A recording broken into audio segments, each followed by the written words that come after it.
Hello दोस्तों, नमस्कार। मैं Manoj Kumar Bhaskar knowledge career academy पे आपका हार्दिक स्वागत करता हूं। दोस्तों, नॉलेज कैरियर एकेडमी पे अभी करंट अफेयर का टॉपिक चल रहा है और जीएस का टॉपिक चल रहा है, जिसमें आज है जो संगठन होता है उनके बारे में पढ़ाया जाएगा। जैसे ब्रिक्स हो गया, G20 हो गया, G7 हो गया, आसियान हो गया, क्वाड हो गया, I2U2 हो गया, ऑकस हो गया। ऐसे संगठन के बारे में पढ़ाया जाएगा जहाँ से हर साल एक क्वेश्चन जरूर आता है, 1 से 2 क्वेश्चन आता है, जिसमें इसकी थीम या कहाँ पे हुआ है और उसका स्थापना कब हुआ था, ऐसे क्वेश्चन पूछे जाते हैं। तो दोस्तों, आज शुरू करते हैं। पहला टॉपिक है हमारा ब्रिक्स। सर दोस्तों, ब्रिक्स की स्थापना 2009 में हुई थी और इसका मुख्यालय शंघाई है। और इसका पहला सम्मेलन दोस्तों रसिया में हुआ था और अभी 14वां सम्मेलन जो 2022 में हुआ है वो आपका चाइना में हुआ। अध्यक्षता तो चाइना ने की है, लेकिन वर्चुअल माध्यम से हुआ है ब्रिक्स का सम्मेलन। अब देखते हैं दोस्तों, अगर क्रम से देखें तो ब्रिक्स का फुल फॉर्म पड़ेगा ब्राज़ील, रूस, भारत, चीन, साउथ अफ्रीका। जैसा कि हमने बताया दोस्तों कि 2022 का जो ब्रिक्स सम्मेलन हुआ है वो वर्चुअल हुआ था, लेकिन इसकी अध्यक्षता चीन ने की थी। और इसका थीम इम्पोर्टेंट है दोस्तों। थीम देखें, foster higher quality BRICS partnership usher in a new era for global development. दोस्तों, इसका जो एजेंडा था, जिन मुद्दों पे बात हुई थी ब्रिक्स पे, ये भी पूछ लेता है कि किन मुद्दों पे बात हुई थी। तो आतंकवाद, व्यापार, स्वास्थ्य, चिकित्सा, पर्यावरण, विज्ञान, नवाचार, कृषि, तकनीकी, व्यवसायिक, शिक्षा। दोस्तों, इन मुद्दों पे बात हुई थी। और 2023 का भी पूछ सकता है कि ब्रिक्स सम्मेलन कहाँ होगा। तो 2023 का 15वां ब्रिक्स सम्मेलन साउथ अफ्रीका में होगा। अब दोस्तों चलते हैं G7 की तरफ।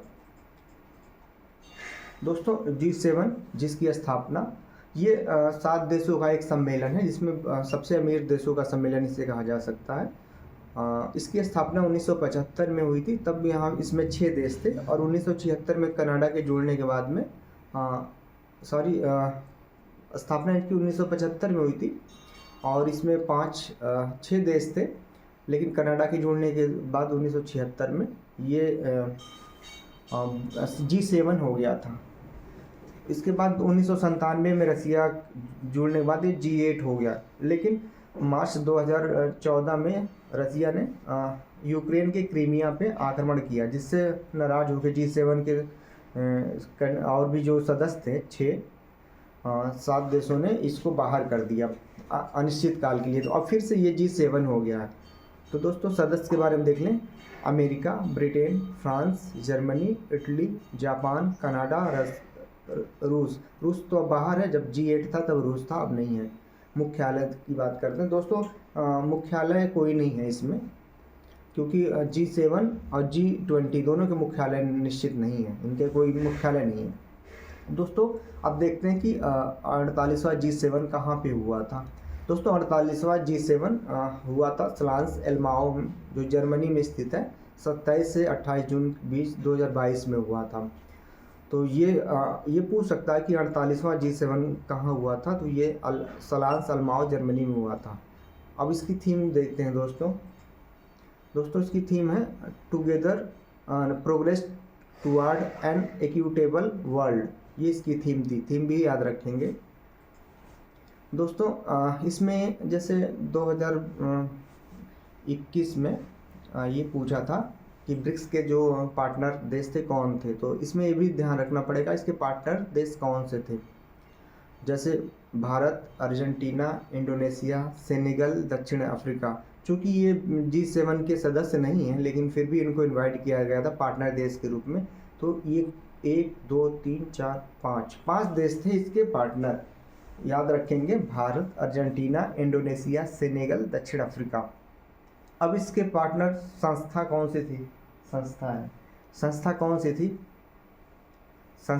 थी? तो WTO, WHO, IMF, ये इसकी संस्था थी, पार्टनर संस्था थी, क्योंकि ये वर्ल्ड लेवल की संस्था है।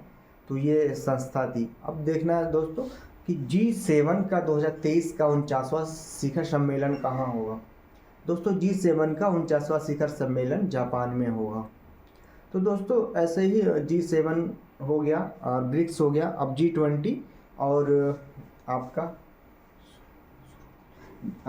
G7, G20 और आसियान, आकाश और I2U2 क्वाड, इन सब के बारे में ऐसे 2022 में जितने शिखर सम्मेलन हुए हैं, 2023 में हुए हैं और नहीं हुए हैं तो कब होंगे, इनके बारे में पढ़ाया जाएगा। यहाँ से 1-2 क्वेश्चन हमेशा आता है। तो दोस्तों इसी के साथ में मैं विदा लेना चाहूँगा और नेक्स्ट वीडियो फिर हम देखेंगे रात 8 बजे करंट अफेयर के साथ में। तो दोस्तों वीडियो अगर अच्छा लगे तो लाइक सब्सक्राइब करें और इसको लाइव भी पढ़ सकते हैं, रात्रि 8 बजे लाइव आके मैं फिर से G20 और जो बाकी के सम्मेलन है उनको मैं पढ़ाऊँगा। धन्यवाद दोस्तों।